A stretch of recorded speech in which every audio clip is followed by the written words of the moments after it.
Hello all, welcome back to my stories. Krittika అంటూ తొందరగా తలుపు తీయవే అన్న దీపిక మాటలు విని తలుపు తీసింది కృత్తిక. హృదయపూర్వక అభినందనలు నీకు. నువ్వు ఎడ్సెట్ పాస్ అయ్యావు. నీకు 17వ ర్యాంకు వచ్చింది. ఇంటర్వ్యూ నామినల్ అనుకో. తప్పకుండా నీకు ఉద్యోగం తొందరలో వచ్చేస్తుంది. నీ కాళ్ళ మీద నువ్వు నిలబడే రోజు ఎంతో దూరంలో లేదు. భగవంతుడు నిన్ను కరుణించాడు అంది తన చేతిలోని కవర్ కృత్తిక చేతిలో పెడుతూ. కృత్తిక ఆత్రంగా ఆ కవర్ తీసి చూసుకొని తన కళ్ళను తానే నమ్మలేనట్టుగా దాన్ని 2-3 సార్లు చదువుకొని ముద్దు పెట్టుకుంది. ఆ వెంటనే కృత్తిక ఒక్కసారిగా వంగి దీపిక కాళ్ళకి నమస్కారం చేసి పైకి లేచి దీపికను గాఢంగా కౌగలించుకుంది. భగవంతుడు ఎవరే? అతను మగవాడే. నన్ను కరుణించినది ఆ రాజరాజేశ్వరి రూపంలో ఉన్న నువ్వే. ఎన్నిసార్లు నీకు అమ్మగా పుట్టమంటావో చెప్పు.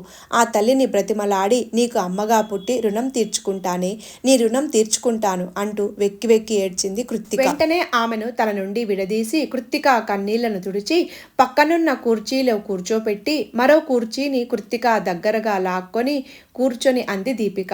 కృతి, తప్పు. ఇలాంటి శుభవేళ అలా బాధపడటం నాకు నచ్చలేదు. అయినా నేను చేసిందేముందే? ఒక్క స్నేహితురాలిగా నీకు ఇంత ఆశ్రయం ఇచ్చాను అంతేగా. నేను ప్రభుత్వ ఉపాధ్యాయురాలిగా చేస్తున్నాను కాబట్టి నీకు ఆశ్రయం ఇవ్వగలిగాను. ఆ రోజు నువ్వు నాకు సహాయం చేయకుంటే నా బిడ్డ ప్రాణాలే పోయి ఉండేవి. ఈవేళ ఈ పురుషాధిక్య సమాజంలో ధైర్యంగా ఒంటరిగా బతుకుతున్నాను అంటే నువ్వే కారణం. పెళ్ళై ఒక బిడ్డకు తల్లి అయ్యేంత వరకేనే ఈ సమాజంలో ఆడదానికి మగవాడి అవసరం. మనకిష్టమైతే మదర్ తెరీసాలాగా కూడా బతకవచ్చు అనుకో. ఆ తర్వాత మన జీవితం మనం సుఖంగా బ్రతకగలం. కానీ మగవాడు అలా కాదే. పుట్టిన క్షణం నుంచి వాడు చచ్చే వరకు ఆడది కావాల్సిందే. నువ్వు స్థిరపడుతున్నావు అనుకుంటే నాకు చాలా ఆనందంగా ఉంది. ముందు టీ తాగుదాం అంటూ దీపిక స్టవ్ దగ్గరికి వెళ్ళి టీ కలపడం పూర్తి చేసి 2 కప్పులలో. ఇంతలో కృత్తిక వెళ్ళి తన పెట్టెలో ఉన్న 2 కొత్త చీరలు తెచ్చింది. ఈ మంచి రోజును మనం బాగా సెలబ్రేట్ చేసుకుందాం దీపు. ఇందులో నీకు నచ్చిన చీర తీసుకో అంది దీపికకు ఇస్తూ. తీసుకోనంటే కృత్తిక ఏం చేస్తుందో తనకు తెలుసు అన్నట్టు బాబు ఏడి దీపు అడిగింది కృత్తిక. వాడిని పక్కింటి రవితో ఆడుకుంటానంటే అక్కడే వదిలి వచ్చాను. నువ్వు తయారవు, నేను వెళ్ళి వాడిని తీసుకొచ్చేస్తాను. ఇంతకు ఎక్కడకు వెళ్దాం? గుడికా, సినిమాకా, పార్కుకా అడిగింది దీపిక. హాయిగా అమ్మవారి గుడికి వెళ్ళి వద్దాం. దర్శనం అయ్యాక చెరువు గట్టు మీద కూర్చుంటే హాయిగా ఉంటుంది, సరేనా అంది కృత్తిక. సరే అని దీపిక బయటకు వెళ్ళింది బాబు కోసం. దైవ దర్శనం తర్వాత చక్కటి ఆ సాయంత్రం తమ కాలేజీ కబుర్లు చెప్పుకుంటూ చెరువు చుట్టూ గట్టుకు ఏర్పాటు చేసిన పార్కులో బాబు అక్కడ పిల్లలతో ఆడుకుంటూ ఉంటే ఆనందంగా గడిపేసి ఇంటికి వచ్చారు. ఇంటికి వచ్చాక భోజనం చేసి పడుకున్నారు ముగ్గురు. కృత్తికకు నిద్ర పట్టలేదు. ఎక్కడికి వచ్చి ఉంటోంది అని కృత్తిక నాన్నగారు శ్రీమన్నారాయణ గారు రైసు మిల్లు గుమస్తాగా పనిచేసేవారు. ముగ్గురు ఆడపిల్లల తర్వాత ఒక మగపిల్లవాడు ఆయనకు. అందరిలోనూ కృత్తిక చాలా హుషారుగా ఉండేది. ఇంటికి పెద్ద కూతురు. చిన్నప్పటి నుంచి ఎక్కడ పాట వినపడినా తనకు తోచినట్లుగా డాన్స్ చేసేసేది. తోటి పిల్లలకు నేర్పేసేది. ఆమె ఇంటి పక్క వాటాలోకి ఆ ఊరు జిల్లా పరిషత్ హై స్కూలుకు కొత్తగా వచ్చిన తెలుగు మాస్టారు నారాయణరావు గారి అమ్మాయిన దీపిక తను క్లాస్ కావడంతో కృత్తిక దీపికల మధ్య స్నేహం చిగురు తొడిగి మహావృక్షమే అయ్యింది. ఆమె ఇంటర్ 2వ సంవత్సరంలో ఉండగా కళాశాల వార్షికోత్సవం జరిగింది. ఆమె అభిరుచిని గమనించిన రసాయన శాస్త్ర అధ్యాపకురాలు వార్షికోత్సవంలో జరిగే సాంస్కృతిక కార్యక్రమాలలో ఒక నాటిక, ఒక స్వాగత గీతం, మరో దేశభక్తి గేయాల ప్రదర్శనకు ప్రోత్సహించారు. ఆ కార్యక్రమాలు చూసి సీనియర్స్ జూనియర్స్ అనే భేదం లేకుండా ఎందరో ఆమెకు అభిమానులైపోయారు. దీపిక డిఎడ్లో చేరింది. ఆడపిల్లకు చదువు ఆవశ్యకతను గుర్తించిన శ్రీమన్నారాయణ గారు కృత్తికను డిగ్రీ మొదటి సంవత్సరంలో చేర్పించిన కొంతకాలానికి గుండెపోటుతో మరణించారు. కృత్తిక తనకు తెలిసిన వారందరినీ తమకు ఏదైనా దారి చూపించమని ప్రాధేయపడింది. తన కాలేజీలో డిగ్రీ ఫైనల్ ఇయర్ చదువుతూ ఈ మధ్యనే పరిచయమైన సుమంత్, నీకు నాటికలలో నటించడం ఇష్టమైతే మా నాన్నగారితో చెబుతాను. ఆయన సాంఘిక నాటకాలు ప్రదర్శించే సంస్థకు అధ్యక్షులు అన్నాడు. నాటికకు ఎంతిస్తారేమిటి అని అడిగింది. 2000 దాకా ఇస్తారేమో ప్రదర్శనకు. నువ్వు కొత్తదానివి కదా, కొంచెం తక్కువే ఉండవచ్చు అన్నాడు సుమంత్. నెలకి ఎన్ని ప్రదర్శనలు ఉంటాయేమిటి, అయినా అమ్మను అడిగి చెబుతాను అంది కృత్తిక. అసలంటూ మొదలెడితే దాని మీదే నెలకు ఒక 20,000 సంపాదించుకోవచ్చు. పేరుకు పేరు, డబ్బుకు డబ్బు అన్న అతని మాటల్లోని అంతరార్థం తాను గ్రహించలేకపోయింది. నాటకానుభవం లేకపోవడం వల్ల తల్లి ససేమేరా ఒప్పుకోలేదు. ఒప్పుకోనంటే ఇల్లు గడిచే మార్గం ఏముందమ్మా, పోనీ ఇంట్లో నలుగురం ఆడవాళ్ళు కూలి పనులకు వెళ్దామా, కోత పనులకు వెళ్దామా, పాచి పనులకు వెళ్దామా, నువ్వు ఏది నిర్ణయిస్తే అదే చేద్దాం అంది కృత్తిక. వేరే మార్గం లేక అతి కష్టం మీద తల్లి ఒప్పుకుంది. అనుకోకుండా తన నాటకాలలో కొత్త హీరోయిన్ని పరిచయం చేయాలనే సుమంత్ తండ్రి అభిరుచి మేరకు మొదటిసారి ముఖానికి రంగు వేసుకుంది కృత్తిక. సుమంత్ తండ్రి జయరాజు ఆమె బాధ్యతను సుమంత్కి అప్పగించాడు. కొత్త అమ్మాయిగా తాను ఏ ముహూర్తంలో నాటకరంగ వేదిక ఎక్కిందో కానీ మొదటి నాటికతోనే ఆమె ఉత్తమ సహాయ నటిగా తొలి పరిషత్తు నాటిక పోటీలలో బహుమతి అందుకోవడంతో పాటు 2,000 రూపాయల పారితోషికం అందుకుంది. ఆ నాటి నుంచి ఆమె వెనుతిరిగి చూడలేదు. 5 సంవత్సరాల నట చరిత్రలో 30కి పైగా పరిషత్తులలో ఉత్తమ నటి, ఉత్తమ సహాయ నటి బహుమతులు అందుకోవడంతో పాటు బహుమతులుగా వెండి పళ్ళాలు, గ్లాసులు, కప్పులు, డబ్బును కూడా బహుమతిగా పొందింది. ఇక సాధారణ ప్రదర్శనలకు లెక్కేలేదు. స్త్రీ పాత్రధారులకు పరిషత్తు వారు ఒక చీరను కూడా ప్రతి ప్రదర్శనలో ఇవ్వడం పరిపాటి కావడంతో ఇంట్లో తల్లి చెల్లెళ్ళు ప్రతి నెల కొత్త బట్టలు కట్టుకునేవారు. తన గురించి ఆలోచించేవారే కాదు, తన కోసం నచ్చిన చీర దాచుకున్నా వాళ్ళు అడిగితే ఇవ్వకుండా ఉండలేకపోయేది. నాటకాలు వేయడం మొదలెట్టి సంవత్సరం పూర్తి కాకుండానే ఇంట్లో తల్లితో పాటు అందరూ చీకు చింత లేకుండా హాయిగా బ్రతకడం గమనించింది కృత్తిక. తనతో చెప్పకుండానే వాయిదాల పద్ధతిలో ఇంట్లోకి టీవీ, ఇనుప బీర్వా, డైనింగ్ టేబుల్, కుర్చీలు, పాత సామాన్ల స్థానంలో కొత్త వస్తువులు చేరడం గమనించింది కృత్తిక. ఎవరి స్వార్థం వాళ్ళు చూసుకునేటప్పుడు నీ స్వార్థం నువ్వు చూసుకోకపోతే నిండా మునిగిపోతావు కృతి. ఆ తర్వాత బాధపడి లాభం లేదు. నీకు అభ్యంతరం లేకపోతే స్నేహితురాలిగా నేను నీకో మార్గం చెబుతాను, విని ఆచరించగలను అంటే నేను సహాయం చేస్తాను అంది దీపిక. చెప్పు దీపు, నీకు వచ్చిన బహుమతులలో అవసరం లేని కొన్ని వెండి వస్తువులు అమ్మి డబ్బు చేసి నీ పేరున బ్యాంకులో అకౌంట్ తెరిచి అందులో వేస్తాను. అలాగే నాటకాల పారితోషికం కాకుండా నీకు పైన వచ్చిన బహుమతుల డబ్బు కూడా అందులో వేస్తాను. ఎందుకంటే అది నీ కష్టార్జితం. నువ్వు కళ్ళు తెరిచేలోగా అవి కూడా వాడేశారంటే మళ్ళీ నువ్వే అప్పులు చేయాలి. పోనీ అవి తీర్చే విషయంలో నీకు తోడుగా ఎవరైనా వస్తారా అంటే ఒక్కళ్ళు ముందుకు రారు అని నాకు అర్థమైంది. ఈ సంగతి మీ ఇంట్లో వాళ్లకు తెలియనీయకు. ఆ పాస్బుక్ నా దగ్గర దాస్తాను. అసలు అందులో ఎంత డబ్బు పోగైందో కూడా నీకు చెప్పను. అందుకు ఇష్టమైతేనే, ఏమంటావు అంది దీపిక. కృత్తిక ఒక్కసారిగా దీపికను పట్టుకొని ఏడ్చేసింది. దీపిక కంగారు పడింది. అయ్యో, నీకిష్టం లేకపోతే వద్దులే, నేనే తప్పుడు సలహా ఇచ్చి నీ మనసు పాడు చేశానేమో అంది. లేదు దీపు, నా కష్టం చూసి నా కన్న తల్లి కూడా ఆ మాట అనలేకపోయింది. అలాంటిది నువ్వు ఇంత మంచి సలహా ఇచ్చి మన మధ్య స్నేహం అనే పదానికి నిజమైన అర్థం చెప్పావు. నువ్వు నా తోబుట్టువుగా ఎందుకు పుట్టలేదా అని కన్నీళ్ళొచ్చాయి అంతే అంది కళ్ళు తుడుచుకుంటూ. పిచ్చి మొద్దు, నేను నీ తోబుట్టువనైతే నువ్వు తెచ్చి పెడుతుంటే హాయిగా నీ చెల్లెళ్ళలాగానే తిని కూర్చుంటాను. ఇలాంటి సలహాలు ఇవ్వనుగా అంటూ వెక్కిరించింది. అది చూసి కిలకిలా నవ్వింది కృత్తిక. ఒక శుభముహూర్తం చూసి కృత్తిక పేరున అకౌంట్ ప్రారంభించడానికి అవసరమైన కాగితాలన్నీ తెచ్చి పూర్తి చేసి తన సంతకాలు తీసుకొని వెళ్ళింది దీపిక.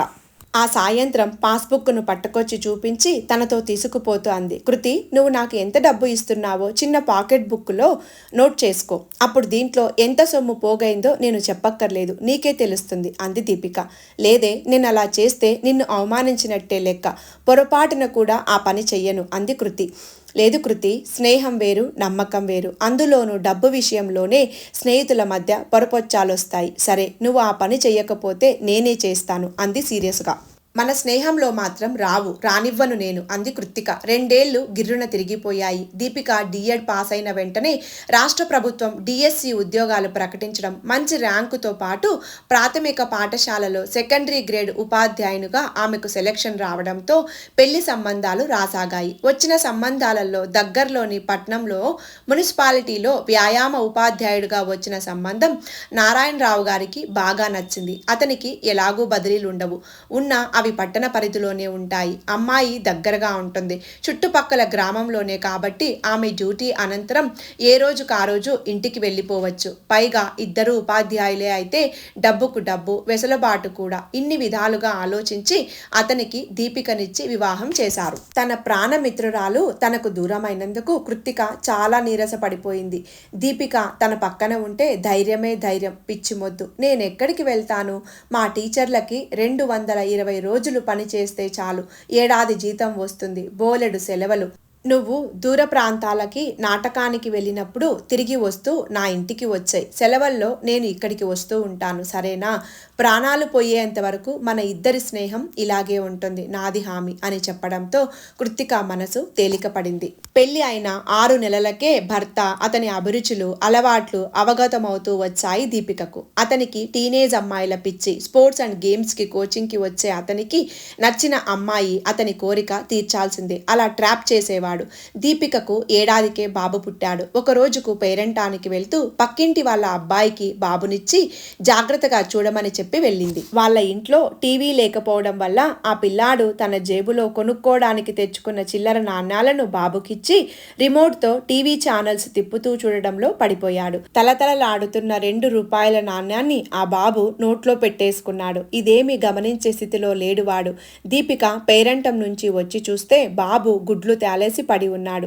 దీపికకు కాళ్ళు చేతులు ఆడలేదు. భర్తకు ఫోన్ చేసింది. నాట్ రీచబుల్ అని వచ్చింది. గబగబా పక్కింటి ఆమె సాయంతో డాక్టర్ దగ్గరకు తీసుకువెళ్లారు. డాక్టర్ ఆ నాణం బయటకు తీయడానికి 15,000 అడిగాడు. పైగా బాబు ప్రాణం పూచి తనది కాదు అన్నాడు. నెలాఖరి రోజులు. చేతిలో వాడకానికి డబ్బులు తప్ప చిల్లి గవ్వలేదు. వెంటనే కృత్తికకు ఫోన్ చేసింది దీపిక. సరిగ్గా ఆ సమయంలో కృత్తిక నాటక ప్రదర్శనలో తెరువెనుక ఉంది. వేదిక మీద రసవత్తర సన్నివేశం జరుగుతోంది. ఆమె మామ పాత్రధారి టీపాయ్ మీద మోగిన సెల్ ఫోన్లో మాట్లాడిన తరువాత భార్య పాత్రతో ఫోన్లో ఆ విషయం ఆందోళనతో చెప్పాలి. ఆ దృశ్యం ప్రారంభమయ్యేటప్పుడు టీపాయ్ మీద ఫోన్ ఉంచడం మర్చిపోయారు ఆర్గనైజర్లు. ఆ దృశ్యంలో కృత్తిక లేదు. నాటిక జరుగుతున్నంతసేపు సహ నటీనటుల హావభావాలు చూడటం ఆమెకెంతో ఇష్టం. అలా వారిని పరిశీలిస్తూనే తానెలాగో సీన్లో లేదు కదా అని యథాలాపంగా హ్యాండ్ బ్యాగ్లో నుంచి ఫోన్ తీసి మిస్డ్ కాల్స్ ఏమన్నా ఉన్నాయా అని చూస్తున్నంతలో ఫోన్ వచ్చింది దీపిక నుంచి. ఆన్ చేసింది. దీపిక బాబు పరిస్థితి వివరిస్తూ, కృతి, డాక్టర్ 15,000 అడిగాడు. బాబు చావు బతుకుల్లో ఉన్నాడు. చేతిలో వాడకానికి తప్ప డబ్బు లేదు. నీ బ్యాంక్ బుక్లో నుంచి 15,000 తీసుకోనా? చెప్పవే కృతి, కృతి అని అరుస్తోంది. కృతిక దృష్టి మామ పాత్రధారి మీద పడింది. అతను టీపాయ్ మీద ఫోను లేకపోవడంతో కంగారు పడుతూ ఎక్కడుందా అని వెతుకుతున్నాడు. వెంటనే కృత్తిక స్టేజ్ మీదకి వచ్చేసింది ఫోన్తో. బాబు ప్రాణాలు కాపాడటం ముఖ్యం, నువ్వు వెంటనే డబ్బు తీసుకో, సరేనా అని ఫోన్ కట్ చేసి మామయ్య పాత్రధారితో, అదేంటి మామయ్య, ఇందాక కాఫీ అడగడానికి వచ్చి ఫోన్ వంటింట్లో మర్చిపోయారు, మీకు ఏదో కాలు వస్తోంది, మాట్లాడండి, నాకు వంటింట్లో పని ఉంది అని ఫోన్ అతనికి అందించి తెర వెనక్కి వచ్చేసింది. ఆ మావయ్య పాత్రధారి చేతికి ఫోను రావడంతో పాత్రలెక్కి వెళ్ళిపోయాడు. నాటిక కొనసాగింపబడి అద్భుతంగా పండింది.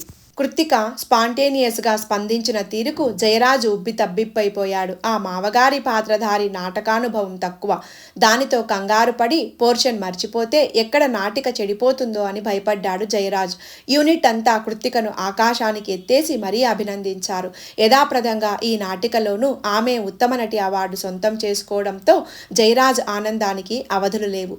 ఒక విధంగా పాతతరం నటీమణులతో విసుగెత్తిపోయి ప్రభావం తగ్గిపోయిన నాటక సమాజానికి పూర్వ వైభవం రావడానికి కృత్తిక ముఖ్య కారణం అన్న కృతజ్ఞత జయరాజు మనసులో పాతుకుపోయింది.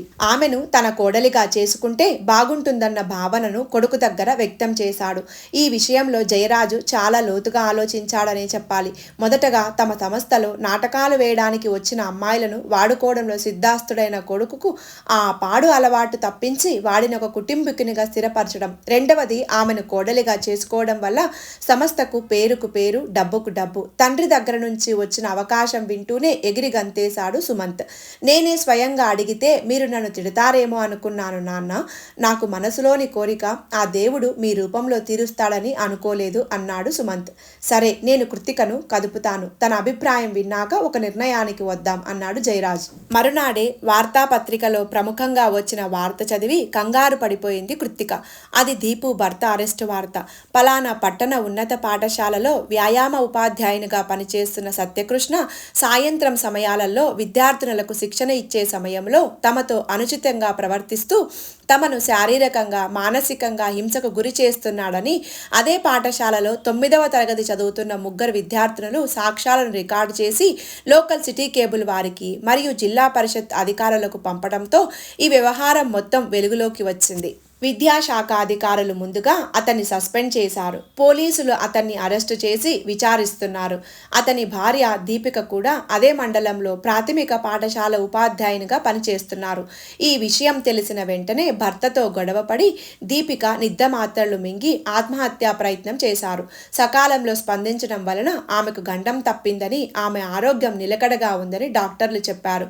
ఆ వార్త చదువుతూనే కృత్తిక బోరున ఏడ్చేసింది. బంగారం లాంటి భార్య ఇంట్లో ఉండగా ఈ మగాళ్లకు ఇదేం రోగం? పైకి అందరూ ఎంత మంచిగా కనిపిస్తారు. అవకాశం వస్తే ముసుగు తీసేసి నిస్సిగ్గుగా తమ అసలు రంగు బయట పెడతారు. ముఖ్యంగా పవిత్రమైన ఉపాధ్యాయ వృత్తిలో ఉండి తాము నేర్పిస్తే గాని ఆడపిల్లలు తెలుసుకోలేరనుకునే వారి అజ్ఞానపు కాముకత ఇలా బయటపడినవాడు పరువు, ప్రతిష్ట, తన కుటుంబం నాశనమైపోయాయన్న కనువిప్పు కలిగాక మాత్రం ఉపయోగమేమిటి అనుకున్నాక ఒక్క క్షణం కూడా ఆలోచించకుండా దీపిక దగ్గరకు వచ్చేసింది కృత్తిక. వచ్చే ముందు దీపిక మామూలు మనిషి అయ్యే వరకు తాను ఇంటికి రానని, అందుకు వారం 10 రోజులు పట్టవచ్చని తల్లికి చెప్పింది. అలాగే జయరాజుకు ఫోన్ చేసి పలానా తేదీన కల నాటికకు తాను రిహార్సల్కి రాలేనని, నాటిక సమయానికి తప్పక వచ్చేస్తానని చెప్పింది. ఇది ఇవాల్టి కథ. ఈ కథ మీకు నచ్చితే లైక్ చేయండి, ఛానల్ని సబ్స్క్రైబ్ చేయండి. కథను లాస్ట్ వరకు విన్నందుకు ధన్యవాదాలు. మరొక మంచి కథతో మళ్ళీ కలుద్దాం.